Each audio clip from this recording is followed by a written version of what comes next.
Hello friends, आप सभी का हमारे YouTube channel study oriented for teacher पर स्वागत है। फ्रेंड्स, हम पढ़ रहे हैं हिस्ट्री ऑफ इंग्लिश लिटरेचर और प्रीवियस वीडियो में हमने रेनेसा को समझ लिया था। रेनेसा के कैरेक्टरिस्टिक को लर्न किया एंड यूनिवर्सिटी विट्स के बारे में भी हमने सीखा। फ्रेंड्स, इसी टॉपिक को हम कंटिन्यू कर रहे हैं और आज हम सीखेंगे इससे आगे। तो रेनेसा जब पीक पे था तो उस समय एक पर्टिकुलर एज आई जिसको हम एलिजाबेथन एज के नाम से जानते हैं। फ्रेंड्स, चैनल पे अगर आप नए हैं तो चैनल को सब्सक्राइब करें, ज़्यादा से ज़्यादा शेयर करें एंड लाइक करें।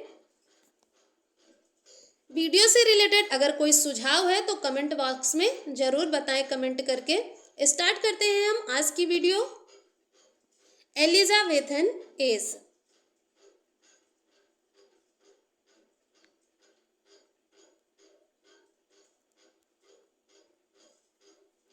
इसका जो समय है वो 1558 टू 1603 तक है।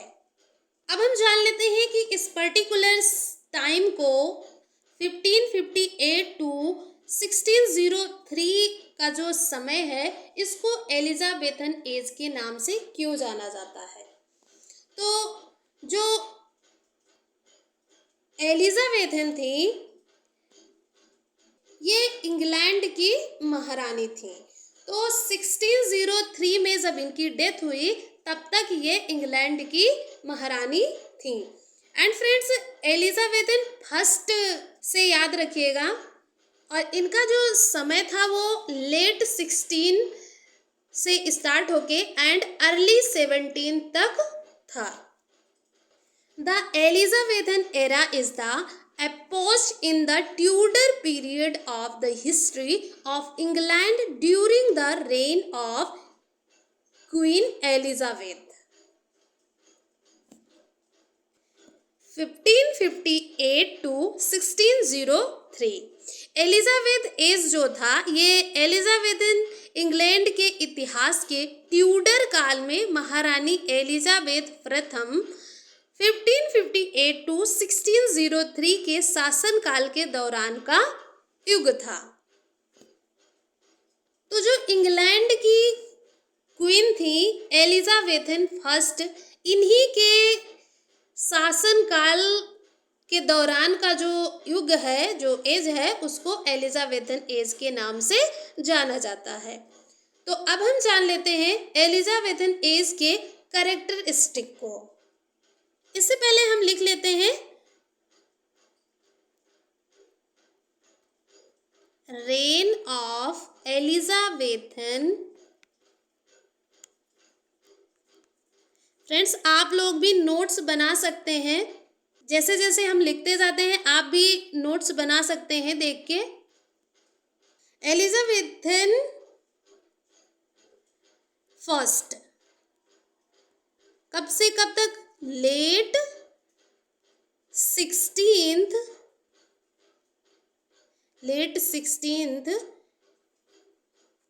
And early 17th। इनका जो रेन था, इनका जो शासन था एलिजाबेथन फर्स्ट का, वो लेट 16th से अर्ली 17th तक था। अब हम कैरेक्टरिस्टिक पे मूव करते हैं। नंबर फर्स्ट है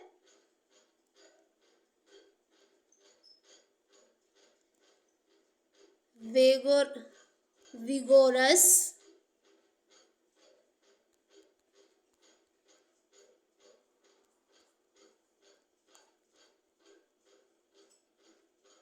इंटेलेक्चुअल थिंकिंग।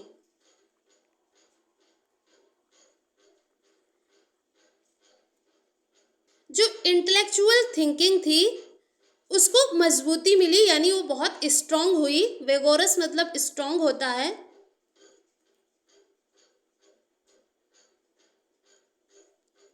एंड जो नेक्स्ट कैरेक्टरिस्टिक थी नंबर सेकेंड,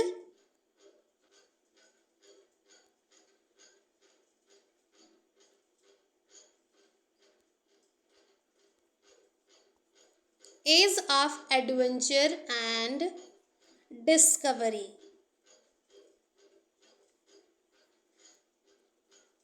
तो फ्रेंड्स, एलिजाबेथन एज जो था वो एडवेंचर्स एंड डिस्कवरी का एज था। नेक्स्ट जो कैरेक्टरिस्टिक थी number 3, new ideas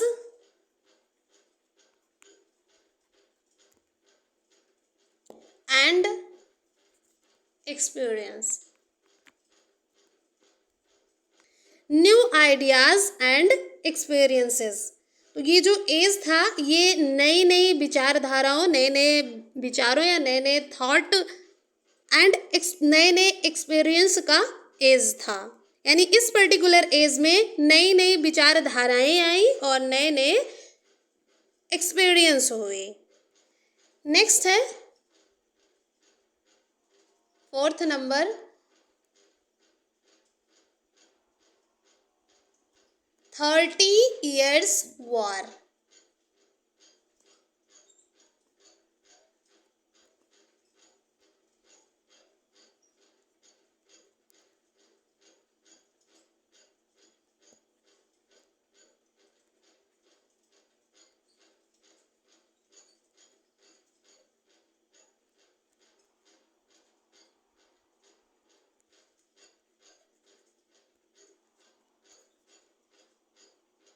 thirty years war हुआ जो 1618 टू 1648 तक चला और जिसमें 5 to 8 मिलियन लोग मारे गए।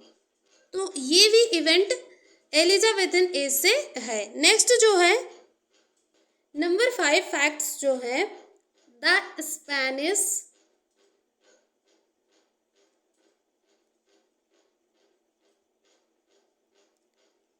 अरमादा।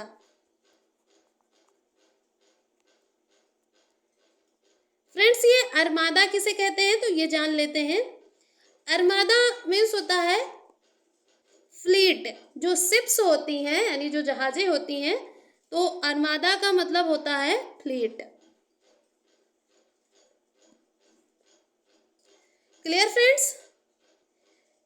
नेक्स्ट है the golden age of English poetry and drama. Elizabethan age को गोल्डन एज कहा जाता है इंग्लिश पोएट्री एंड ड्रामा का। नेक्स्ट पेज पे लिखते हैं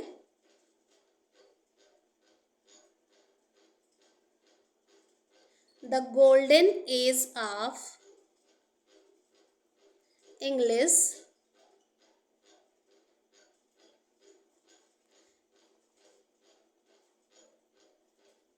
poetry and drama. Elizabethan age को golden age English poetry and drama का कहा जाता है।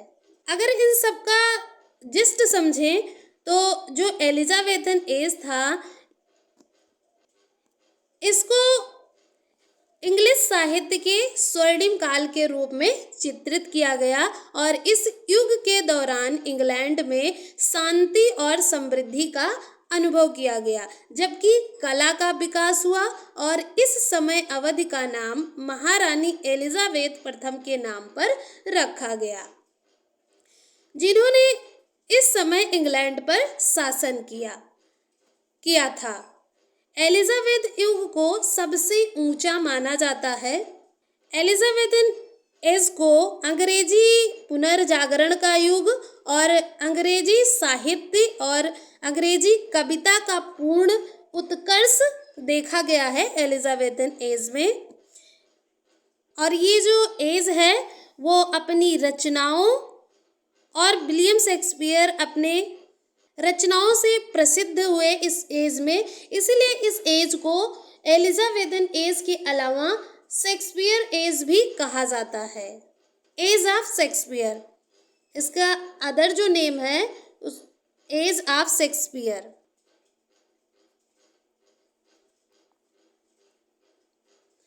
इस एज को एज ऑफ शेक्सपियर के नाम से भी जाना जाता है, क्योंकि इस पर्टिकुलर एज में शेक्सपियर ने बहुत ही फेमस लिटरेरी आउटपुट दिया, तो इस पर्टिकुलर एज को एज ऑफ शेक्सपियर के नाम से भी जानते हैं। अब हम इस पर्टिकुलर एज से जो प्रोमिनेंट ऑथर रहे हैं उनके बारे में जान लेते हैं। The period produced some of the world's great playwrights, including Christopher Marlowe.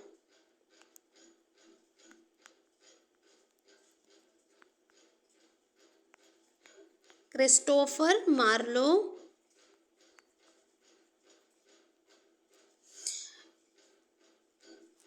Ben Jonson,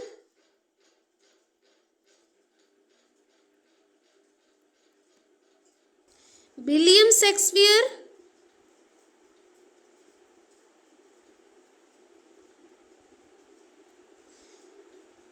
William Shakespeare के कॉन्टेम्परेरी रहे हैं बेन जॉनसन। इसके अलावा थे फ्रांसिस बेकन और थे यूनिवर्सिटी विट्स।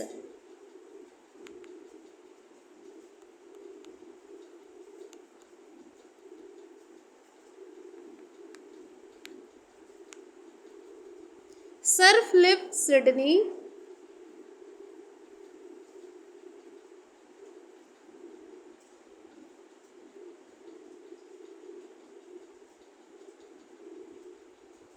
etc। तो ये इम्पोर्टेंट ऑथर्स रहे हैं इस एज के। यूनिवर्सिटी विट्स में आते हैं Christopher Marlowe, Robert Greene, John Lyly, George Peele, Thomas Nashe, Thomas Lodge and Thomas Kyd. तो ये सभी इस पर्टिकुलर एज के प्रोमिनेंट ऑथर रहे हैं। और इसी समय बेन जॉनसन ने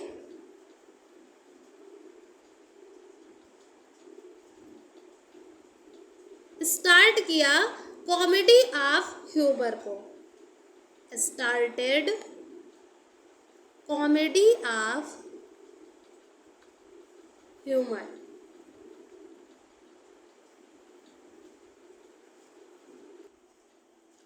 एंड बेन जॉनसन ने विलियम शेक्सपियर को कहा little Latin less Greek. Ben Johnson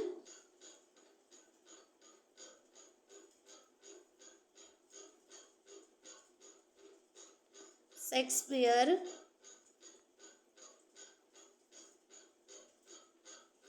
new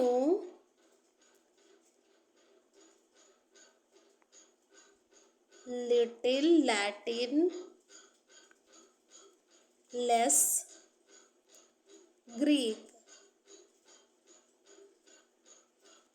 ये बेन जॉनसन ने कहा कि William Shakespeare little Latin less Greek के से जाने जाते हैं। तो इसी के साथ हमने एलिजाबेथ को बहुत ही अच्छे से समझने की कोशिश की एंड आई होप आप सबको समझ में आया होगा। अब हम नेक्स्ट एज पे मूव करते हैं। सेकेंड जो एज आया जिसको हम जैकोबियन एज के नाम से जानते हैं।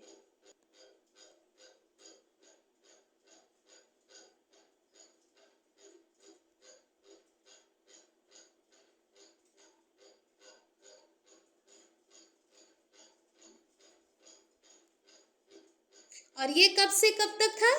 तो 1603 टू 1625 तक। ये जो जैकोबियन एज है ये किंग जेम्स प्रथम जो थे उन्हीं के नाम पर जैकोबियन एज कहा गया। जेम्स फोर्थ जो थे, जेम्स फोर्थ नहीं, यहाँ पे जेम्स सिक्स्थ होगा।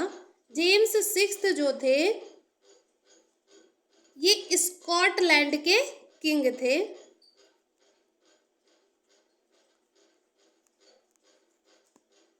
और यही जेम्स सिक्स्थ जेम्स फर्स्ट के नाम से इंग्लैंड में किंग बने।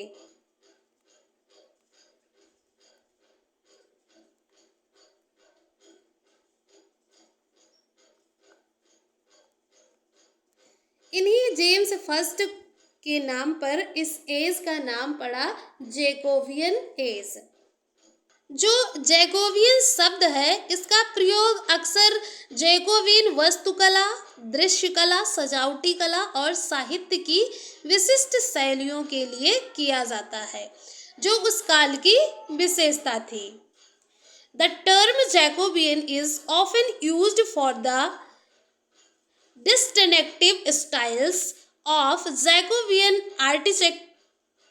architecture, visual arts, decorative arts and literature which characterized that period. इस पर्टिकुलर एज में विलियम शेक्सपियर ने greatest tragedies and dramatic romance लिखा, जैसे कि किंग लियर,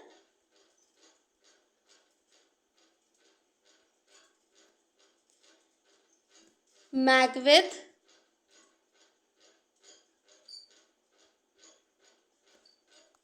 ओथेलो,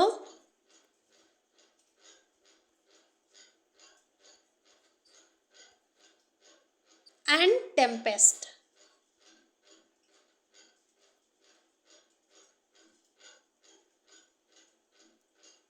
तो ये कब कब आई ये जान लेते हैं। ओथेलो आया सबसे पहले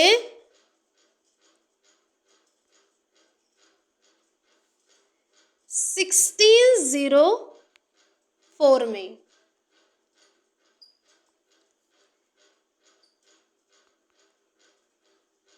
किंग लियर 1605, मैकबेथ ये आया 1606 में, एंड जो टेम्पेस्ट था ये आया 1611 में। तो ये इनका सीक्वेंस है। क्रोनोलॉजिकल ऑर्डर में हमने लिख दिया है। 1604 में ओथेलो आया, 1605 में King Lear, 1606 Macbeth, 1611 Tempest. William Shakespeare के अलावा और कौन कौन से ऑथर थे? तो John Webster,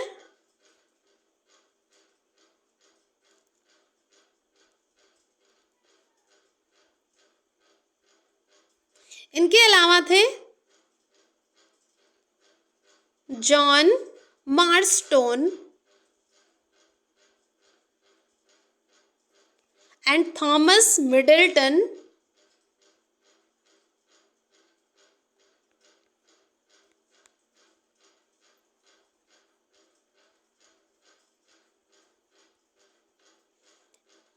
John Donne,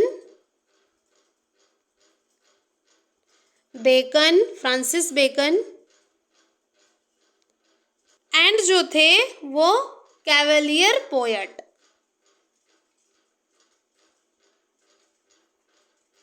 Cavalier poets. तो इस पर्टिकुलर एज से ये प्रोमिनेंट ऑथर रहे हैं।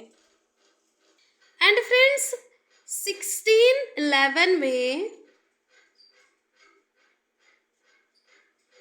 किंग जेम्स का बाइबल आया। King James Bible, king James का बाइबल आया जिसे कहा गया authorised version is an English translation of the Christian Bible for the church of the England.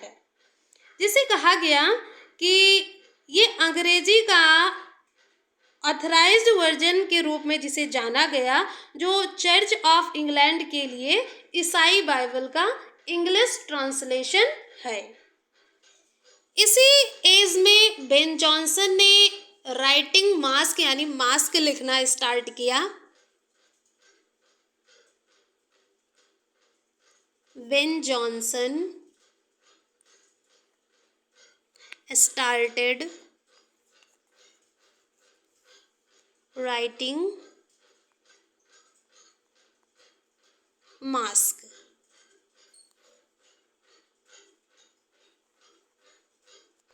Clear friends? And 1617 में चैपमैन का होमर एंड ओडिसी आया। चैपमैन्स